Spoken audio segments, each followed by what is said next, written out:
Tondo. That noise can be Impasto. Probably.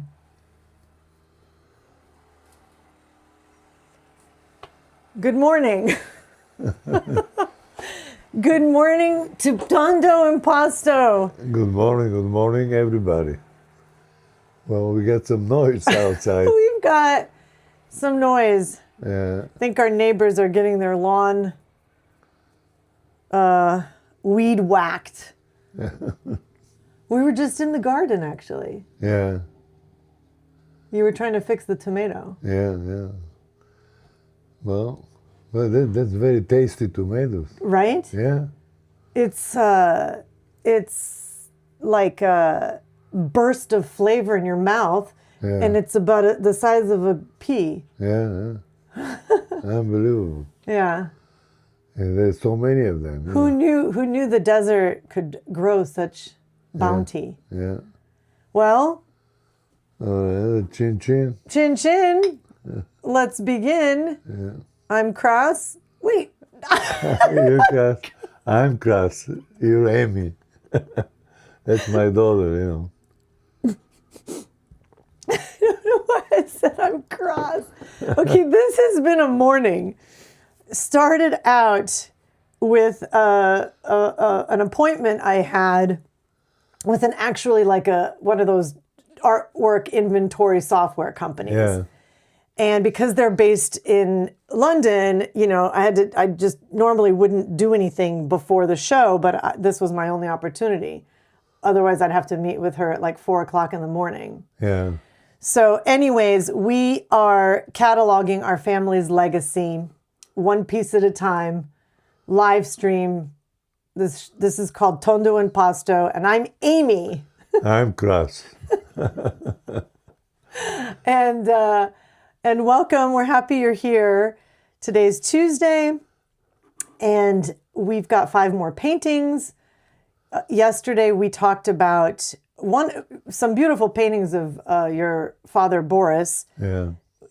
Lots of flowers, actually. I think 3 of the 5 were flowers. Flowers. And you were mentioning about one of them being a rose. Yeah. And so I looked it up because I was like, were there roses that color? Yeah. And actually, Bulgaria is famous for its roses, as we mentioned. Yeah. Particularly the Rose Valley, called Rozova Dolina, near Kazanluk. Yeah. Have you been to Kazanluk? Yeah, it's very famous. Early in the morning, before the sun rises, they go and they collect roses, in a certain time of the year. Oh. And it smells so nice, and they make this oil that usually the French are buying it for all their high-class perfumes. That's right. You know what? It takes about 3,000 to 5,000 kilograms of the petals to produce 1 kilogram of rose oil. Yeah, it's very expensive. So 3,000 to 5,000 kilograms. Let's just ask Claudio. How much is that in pounds? And we are going to refer on this channel to Claudio because he is our anthropic partner. Yeah. Would you say, or assistant, or I don't know. I don't think we can do this without him. We've been just learning a lot, and it's basically 6,600 to 11,000 pounds of petals. Yeah. I mean, that's a lot of petals. Oh, yeah? Each petal is like a Yeah, it's very delicate. like a cigarette paper. Cigarettes. Of course, that's how you compare it. Because you're a smoker. Yeah. So you know the cigarette paper. Yeah. Okay. It's like cigarette paper. It is. Okay. And very light, and it takes a lot of them, to make a kilo. So that's why it's so expensive, that oil. Right. I wonder, I mean, probably that whole production was lots of people working on it, and Yeah, yeah. maybe now it's become more industrialized with machines and stuff like that. But I wonder if they even, no disrespect to Bulgaria, but I wonder if they started to use some genetic engineering to make those roses grow. I have no idea. Probably. I have a friend who's trying to make a garden, like an English garden, and so you can buy plants like that are really strong, like the kind of plant that can withstand if there's a drought, or like, you know. So I don't know how easy or difficult it is to grow a rose. Yeah. But anyways, so there were lots of different colored roses. Some had these deeper pinks. Some were, you know, almost like a dark, the yellows and whites, and anyways, deep reds. So you could see that in the paintings. Yeah. So we're really sorry about that noise for the garden. Well, I can hear it, but I don't know if... I wonder if you guys can hear it. Anyways, okay, well, let's start with our first painting of the day. I will show it real quick, close up, but again, I don't think this light is so great. But why don't I pull up the close up of the photo, which gives it a more rich. This is the photo I took, so you can take that off of the easel if you want. Seaside promenade with figures. Yeah. That's what Claudio thinks. Coastal scene looking out toward the sea. You can see figures gathered along what looks like a white railing or promenade. Soft blues and grays in the water and sky with warm peach and pink light breaking through the center. This is one of the few paintings where Boris includes people. Most of what we've seen so far are pure landscapes or still lifes. And I don't know, what do you think? It looks like some kind of a patio from a restaurant. Okay. On the beach side. And... so there are little figures in there. Oh, they are. Yeah, definitely. So Claudio was not wrong about that. No. And it looks like, it could be a picnic area or something like that, but they are out there. There are a lot of people there. Group of people. So it's interesting, Those little strokes that are almost like a fence or something. Or you think those are maybe tables, or you see those little vertical lines. Yeah, it's like a fence. Looks like a little fence. So, promenade or white railing. Oh, okay, he did. He said white railing. Yeah. Right, railing or promenade. It's nice. It's, honestly, when you put it, so this one measures 12.8 by 15.5 centimeters. Yeah. So that is about, let's call it 5 inches high by about 6, let's say 6 1/8 inches wide. So it's a small painting, as you guys can see here, Kras holding it in his hand. And when you first look at it, I don't know, I thought it's kind of nothing. Yeah. But then when I blew it up on the, from the camera, there's so much in there. Oh yeah, definitely, But that's what it is, You have to have a very good eye, in order to get it off of the painting. But when you enlarge it, then you can see all the details, Right. which is amazing. It's really amazing, especially now with like how good digital photography, you can really go like, you know, microscopic level. Yeah, So if you flip it over, you see those wooden strips on the back? yeah, How it's kind of, because it actually doesn't have a frame, but it's got these right on the back of it. yeah. Okay, that's called a cradle. Yeah, I didn't know that. So I was asking Claudia, well, what is this? And so it's called a cradle. It's what reinforces the board and keeps it from warping. yeah. So this is the first one maybe we've seen in the collection. I don't know. I have to go back. I think we've probably seen other ones.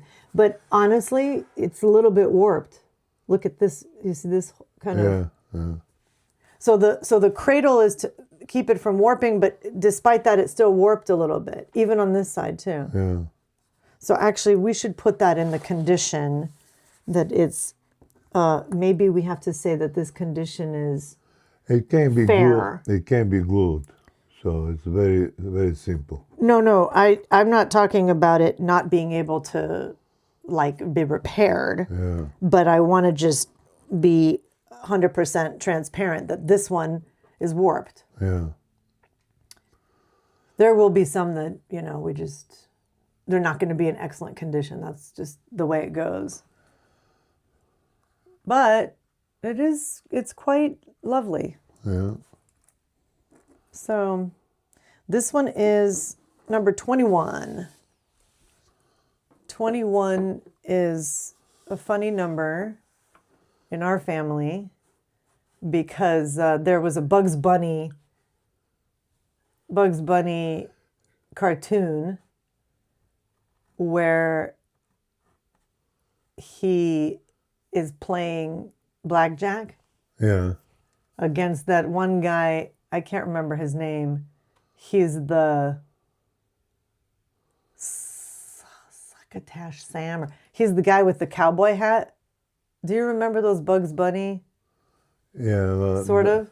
So anyways, they're playing in a saloon, blackjack. Yeah. And every time he plays blackjack, Yeah. Bugs Bunny just puts down the card Yeah. and he flips it over and it's 21.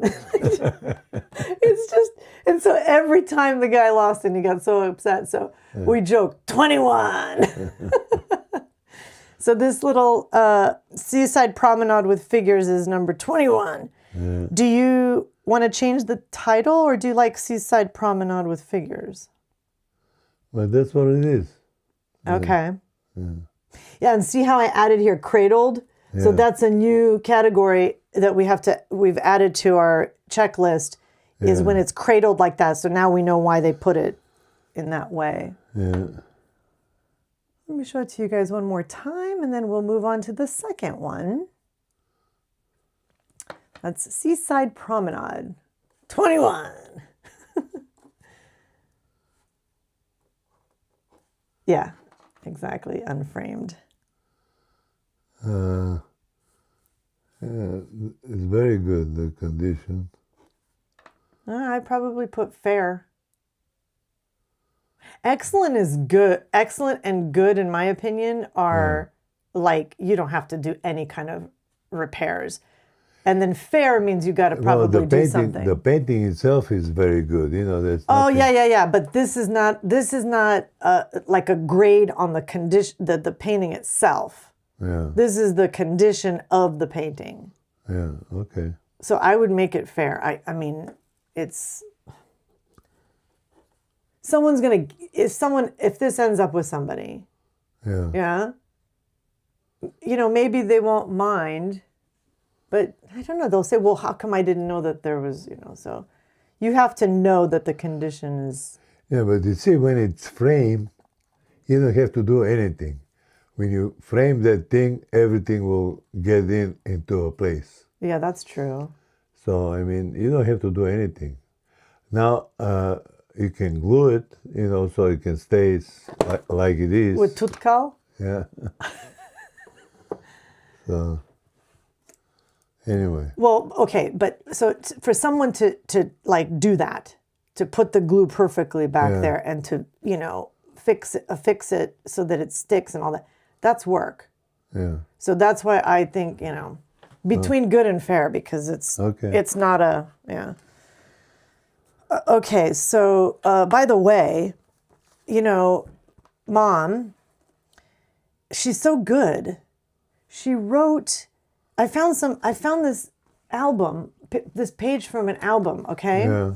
So this is really going to help us build our timeline. So we have a picture, August 1983, Krasis за първи път посещава България с барака. Baraka? Who's that? Oh, yeah, this is an artist who lives right next to the villa of my mother and my father. Okay, but why did she say that's the first time you were with him? With Pusishtava? What is that? Yeah, well, because I went out there and he came, so. Oh, okay. Yeah, he's a famous artist from Plovdiv, but he lives in Drgalevci. I'm just trying to show the photo here. Well, anyways, this was 1983, August. Yeah. Okay, so then when you flip it over,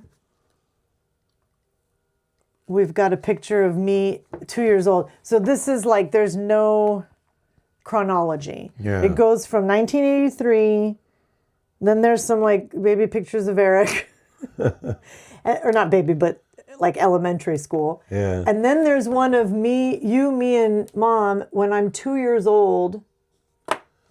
Oh, I wonder if this is in Miami. Lakeshore Drive, apartment given to us from the Wise Memorial Hospital. You see this photo? Yeah. Oh, yeah. Do you remember that place? Yeah, I remember. That's a beautiful place because, you can see all the lake. I don't remember which floor, maybe fourth floor. And it's wide open. It's right on Views. a Lakeshore Drive. And it's beautiful. The view is unbelievable. Views are important. Yeah, it's a very modern building, and they have I used to go play ping pong and things like that. So it was interesting. Yeah, that's true. I used to take you to the park out there. The park, probably not in the winter. There's a little park out there right next to the building, and I used to take you there. So you can play. That's before Eric was born. Yeah. I wanted to check something real quick because you probably don't even know this. Okay, so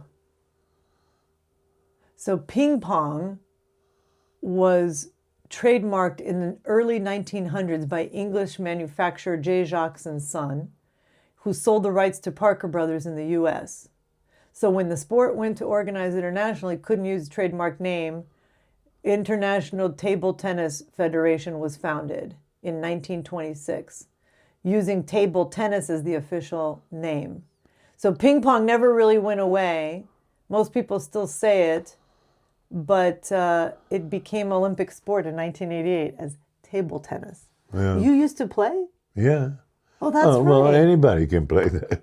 Well, not you have to have hand-eye coordination. Yeah. No, I was not professional, but I was playing with some doctors out there. Oh, yeah. From India. Oh, nice. Yeah. Were they good? I was beating them, so I was not that good, so they're not that good either. But we had fun. That's good. Yeah. Well, so the picture that we showed before was 1983, August. Then look at underneath. Yeah, that's in Flagstaff. But look at the year. The Flagstaff, 1989. Yeah. So they came. So we went 1983 as a family. Yeah. And then they came together in 89. I think that had to have been the last visit. Yeah. They came to Flagstaff. See, this is what we were trying to figure out for the timeline. Yeah. So now we know. Yeah, that's in our property. We had 5 acres out there, And that's part of the end of the property out there. Let me show the photos so people can see. Actually, it looks like there might be more than one photo. Oh, there's some guy there. So this is our, oh, sorry, there's like a glaring light. Maybe I put it over here. Do you know who that guy is? Yeah. I don't know. So this photo is Yova, Boris, Kras, and B, 1989. And it says, in-laws visit for 45 days, summer of 1989. Yep.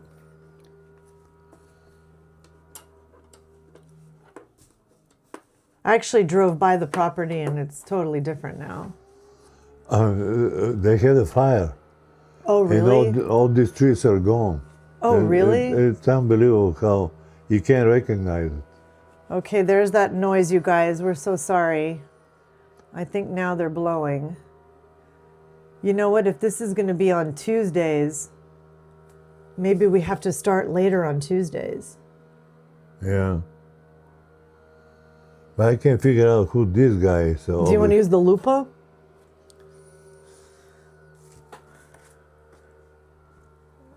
This is cute. Wait, whoops. Let me show this picture. That's when I was an only. Thank goodness I have a brother who I love very much. Hi, Eric, if you're watching.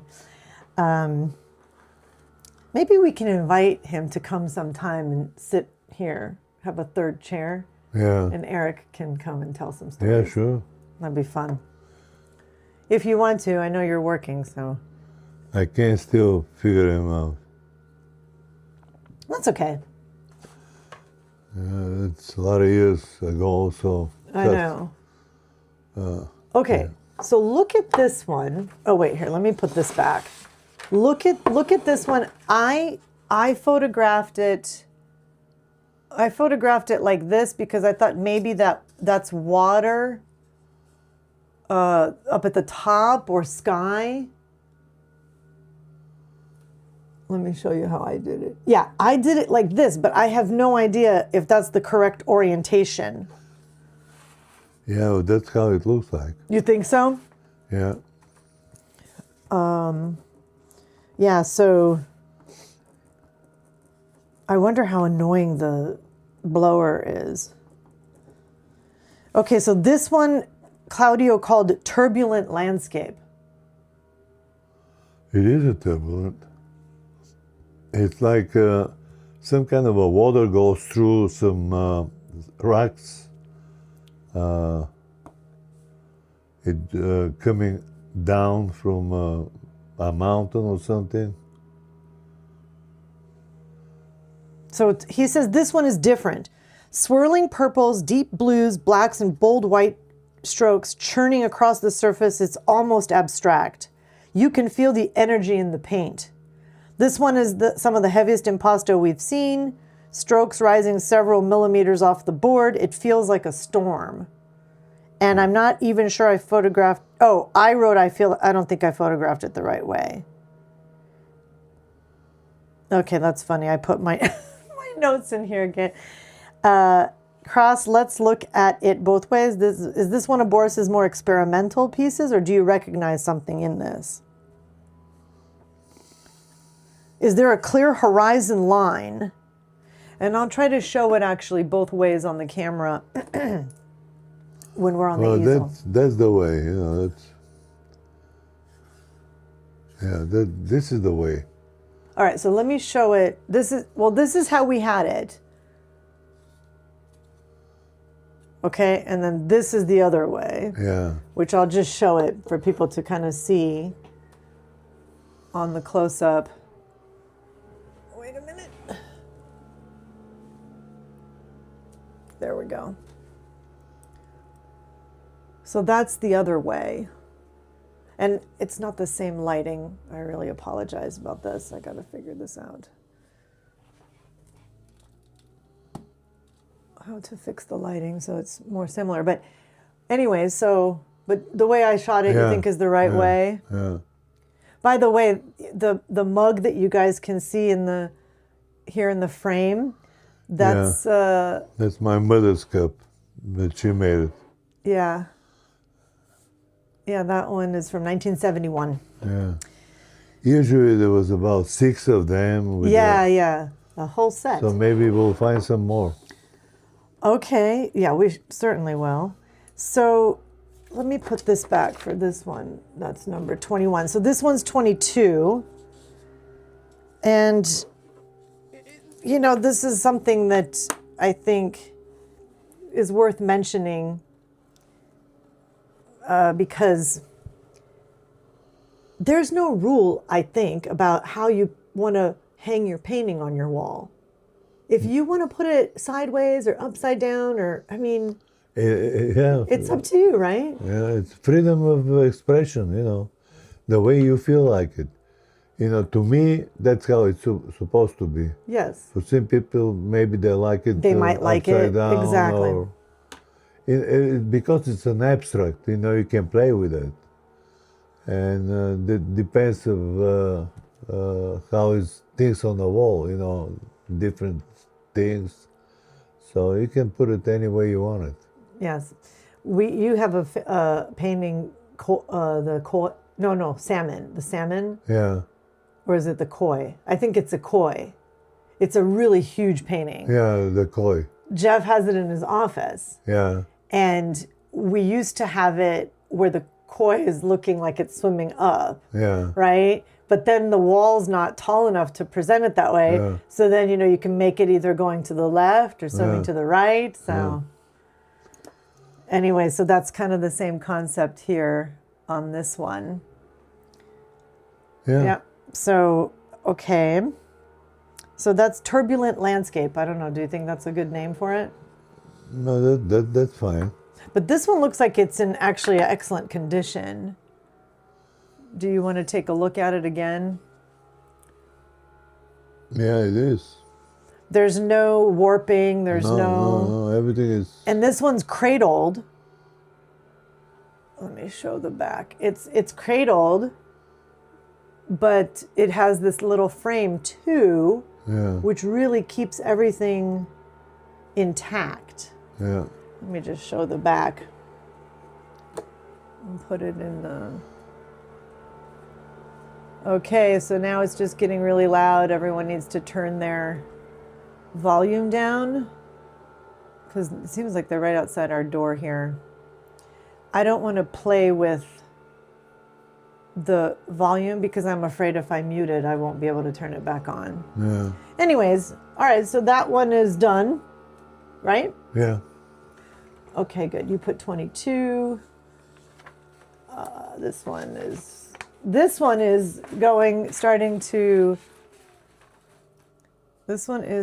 to, or sorry, not starting, but going to what we were talking about before, which kind of looks like the rose fields. Blossoming fields. I don't know if it's roses or not. That's between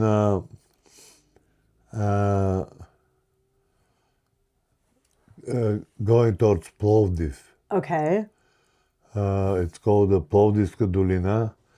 So that's in springtime, you know, you can see all these blossomings and stuff like that. It's supposed to be one of the most productive valley out there for vegetables, fruits, and everything.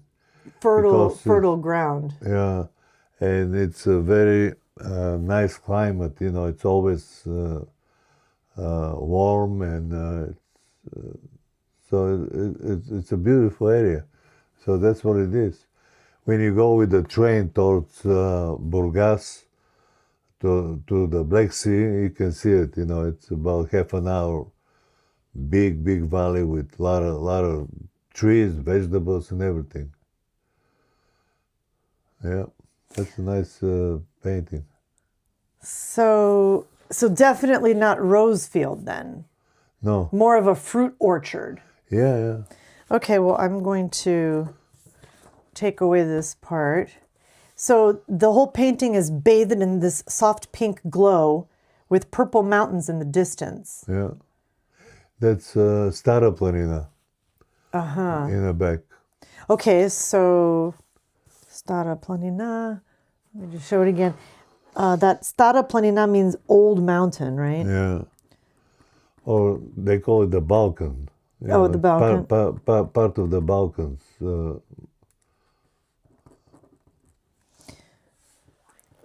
So what should the name be then?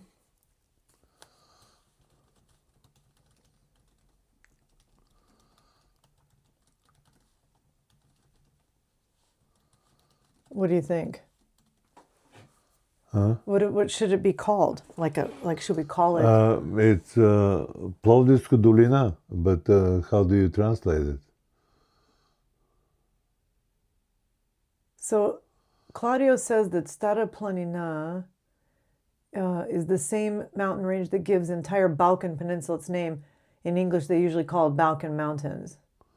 The Balkan comes from Turkish. Ottoman Turks called it Balkan, meaning roughly chain of wooded mountains. Bulgarians use both names interchangeably. Stara Planina is the most kind of common Bulgarian usage. So it runs across the entire country, east to west, about 560 kilometers, and is central to Bulgarian identity. It's referenced in the national anthem and everything. Yeah. It's a beautiful mountain. Me and my father, you know, used to take students in the summer. So we start from Sofia. It's about 500 kilometers on a mountain on the top of it, and we went for a month or so walking. Okay, so you did tell me about that, and I think I might have found a picture, but did I bring it in here? Of your father with a bunch of students. Yeah, yeah. Okay, tomorrow I'll show the photo. Maybe that's you guys getting ready to go. We were going that mountain over here all the way to the Black Sea. And it's beautiful, you know, it's a lot of different vegetation, the trees, and it's just beautiful, gorgeous. So this, though, is kind of like the Balkan is in the back, but it's... Yeah, this is in front of the... This is south of the Stara Planina, the Balkans. It's south. On the other side of that mountain, it's another thing. It goes all the way to Dunav, the river. Danube. And Rusa, where your mother was born. Yes. So it's on the other side, the north side. So but this is south. This is south, and the north side is cooler and kind of a harsh climate.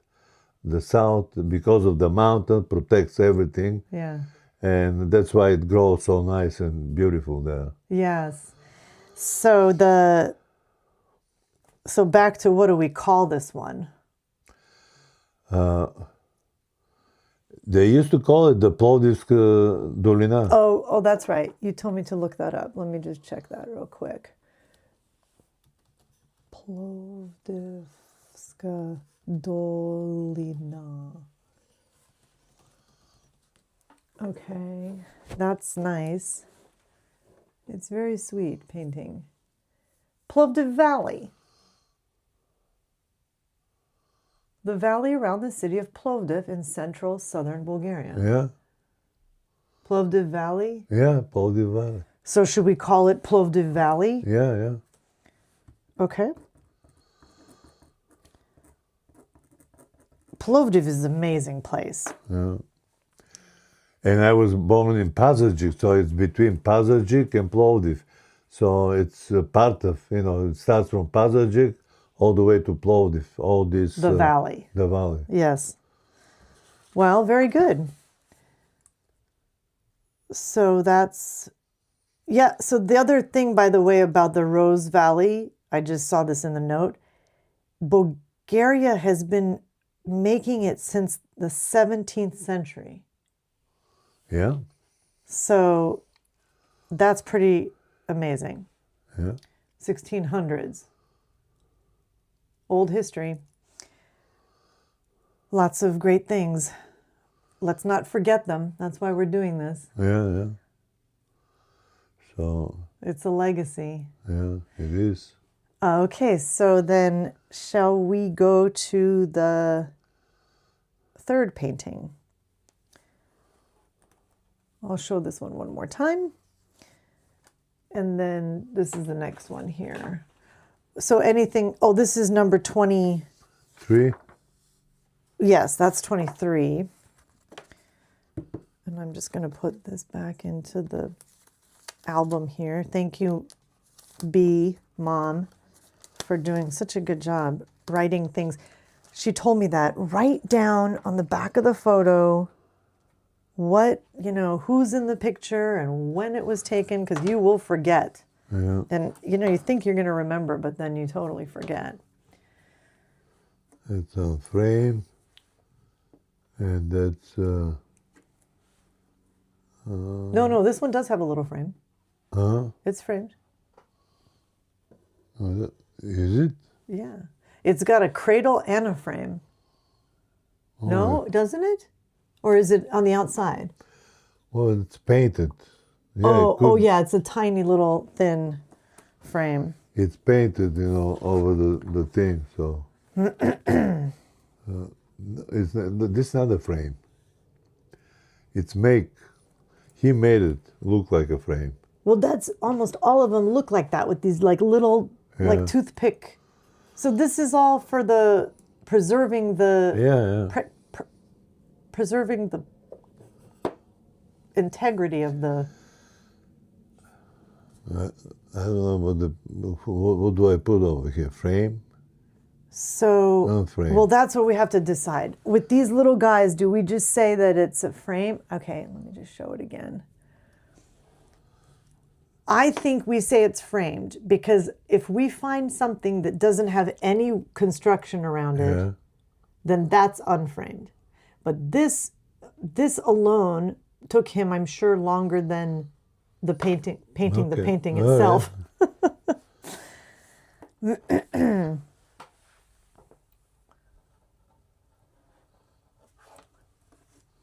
So I guess Eric called you last night for airport pickup. Yeah. Yeah. So I picked him up, but it reminded me of your chauffeur days. Yeah. I think there's a funny story. I don't know if you want to tell it. Which one? There's so many. Yeah. I mean, there's so many, but the one that is just so great is the I feel good. So good. James Brown. Yeah. The James Brown story. Do you want to tell the James Brown story while I set up this next one? Yeah, well, he had a concert at the Point Resort, and I had to pick him up from the airport. How did you get that, by the way, how did you have the reputation for the celebrities to call you to do pickups? Was it through the airport or was it your own company? Or yeah, from our company. From the company with Rudy? Yeah. NBC and then Sunset by Oreo Fonte. Okay.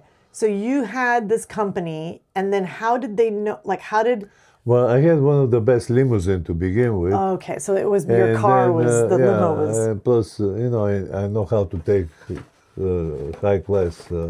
Right. Not everyone can drive a celebrity. No. That's its own. Yeah. So tell the story what happened, because this is this is a treat. I go to pick him up at the airport with the sign, James Brown. So he comes out and he said, "Put that down." I said, "Put it down." He said, "Everybody knows who I am." I said, "Well, I know too, but that's what they told me, from the company, to carry. So that I'm your driver." He said, "Well, no, just put it down. Now I know that you're my driver." So I put him in a limousine and everything, So he cooled off, and all of a sudden I look at the mirror, and I see him doing cocaine in a bag. Jeez. And, and driving, it's pretty far away, the point at Spa Peak. And all of a sudden I checked him out. He was like gone, all eyes were open, the mouth open. I said, oh my God, this guy OD'd on me. So I'm running to Janssen Lincoln Hospital, which is close by the point. So I took him right away to the emergency. And I told the guy, I said, please keep it quiet. They know that this is James Brown. And he OD'd on me, they said, yeah, we'll take care of him. So I got to go to the resort out there because the group was performing. They were waiting for him. So the band was already there. So this was like a corporate event. Yeah, this was like they have conventions out there. This wasn't a concert that he was coming. Yeah, it was like a paid it was private event. Yeah, it was like a $40,000 they're paying him for that. Yeah. For 1 hour performance. Which, by the way, back then that would be like. It was not that much for him, but. That's a lot of money back then. There is a lot of money for 1 hour. But he's got to pay the band and stuff like that, the transportation. So I'm rushing to the point. I'm going to the backstage, and I see them. They were performing out there, some music without any voice. Getting warmed up. Yeah. So I start waving, and one of the band, they go like this. Oh, it was a French group, Amway. From Europe. Uh-huh. So I'm coming out on the stage to tell them that their boss is OD at Janssen Lincoln Hospital, and the French, they start screaming, James Brown, James Brown. So I started waving like that. They told me that was James Brown. So it was so funny. So I told them. They just wanted entertainment. So the guy said, oh, he did it again. I said, yeah, I don't know. He did it again? Yeah. It wasn't the first time. Yeah. So I walked away, but that was funny because the French people, they told that I was James Brown. And James Brown was half of my size, and he's black. Yeah, so and that's different. See how much they know about it. I don't know why they pay that kind of a money to see him. But anyway, so I was James Brown for a little bit. You were James Brown, my goodness! But I mean, that was so good. You saved his life at that moment. I mean, what could have happened if? And then I go to the limousine. I checked it out, see if there was a bag of cocaine there. Okay. So right away I threw it in the garbage because I was stopped by the police. I didn't know that he was doing all this in the back. Well, I mean, you saw him, but... Yeah, and in the morning, they called me. They said, well, go and pick him up at Janssen Lincoln Hospital, take him to the airport. So he was okay. So I go to pick him up. And he said, well, where is my baggie? I said, in the garbage. And he said, you got to be joking. You know how much that costs? I said, I don't care how much that costs. I'm running a business over here. I'm not going to go in jail with you. And he starts screaming all the way to the airport. But when we got to the airport, he comes out and he said, well, thanks, man, thanks. And he gave me a $100 tip. Nice. So that was nice of him, But he was bitching all the way to the airport about he wanted his blow. Where is his baggie? I said, in the garbage. Oh, jeez. James Brown, we love you. And then Trish made a movie about him. Yeah. That story, your story, which is such a good story, did not go in, but... they didn't want to know that... but he was doing it all the time. No, I don't think that was I don't think that's not...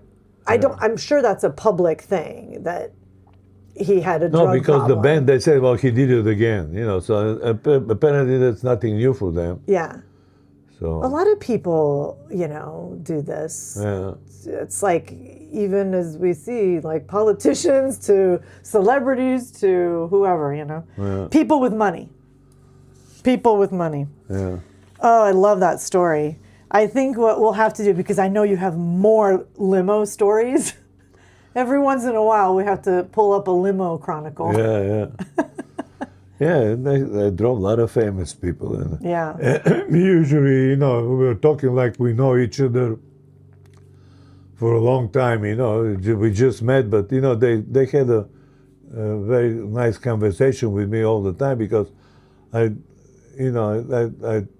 take care of them Yes. the way I'm supposed to, like a human being. Yes, you're not like acting all No. nervous or, oh, you know, can I have your autograph? Can I take a picture? No, it's a free thing, you know, whatever Yeah. they feel like it. Yeah. I'm not imposing anything on them. Yeah, no, I think that's great. And I'm sure that when the company did get calls for, you know, picking up high profile people, I'm sure you were the first choice to send, since you also had the nicest car. So that's really fun. So that was James Brown. I feel good. That's why he sings that, because it's his cocaine. Yeah, he didn't feel good that time. But too funny. Okay, so we got the next one, which I'll show in the close-up, and then here you can take it and look at this one. Mountain Peak in Storm Light is what Claudio's calling it. One of the more emotionally intense pieces we've come across. Mountain glowing through a storm. yeah, it's beautiful. But I can't figure out which mountain is that. It could be in Vitusha on the top. That's what Claudio wrote. Could be Vitusha. Kras, do you recognize this mountain? Claudio's asking. Yeah. So you think it could be Vitusha? It could be, you know, if it go on Aleku, you know, the lodge out there, you know, it looks like it could be Vitusha. Yeah. Because there's pine trees out there, there's that kind of a vegetation. Yeah, it could be Vitusha. Yeah, it's really beautiful. So this one is 11.9 by 12.1. So that's like about 4 inches, 4 3/4 inches by 5 inches, approximately. Yeah. So very little one with a frame, oil, cradled, and I would say this one is in very good condition, right? Very good. Excellent. Yeah. So put excellent. That one's number 24. And we will move on to the last one of the day, which is not the last one we'll be doing, but the first. Are you ready for this one? This is our first. You talked about it a few times, but now we're going to show it. Our first portrait.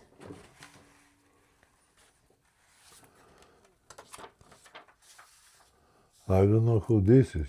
After 24 landscapes and still lifes, Boris gives us a face.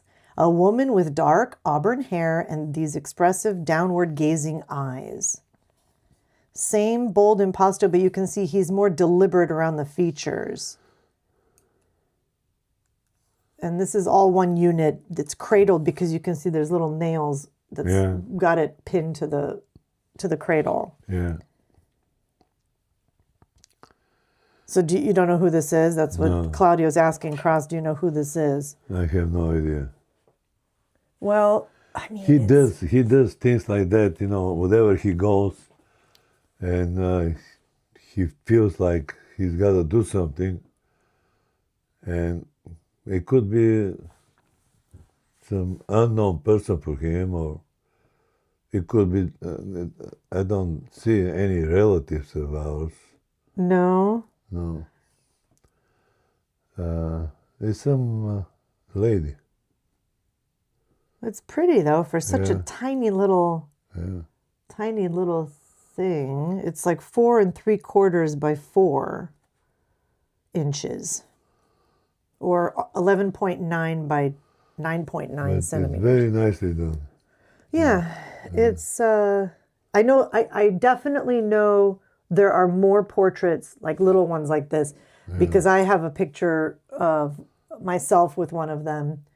When we found it, Gwenna said that she thought it was me, but I don't think it was me because it had brown eyes and I have blue eyes. Yeah. But anyway, so this one also has brown eyes. I can see some people I know. Something a little bit haunting. Huh. What do you think? No.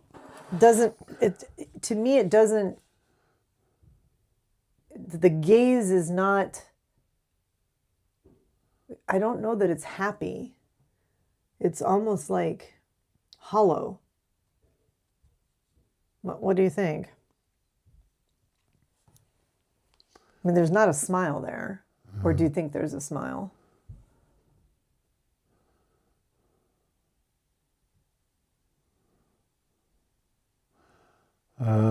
It's like the smile of Mona Lisa. Mm-hmm. It looks like it could be, but it's not. Mm-hmm. Even Mona Lisa has a little bit more of a turn, but it's a satisfaction face, you know. It's like, oh,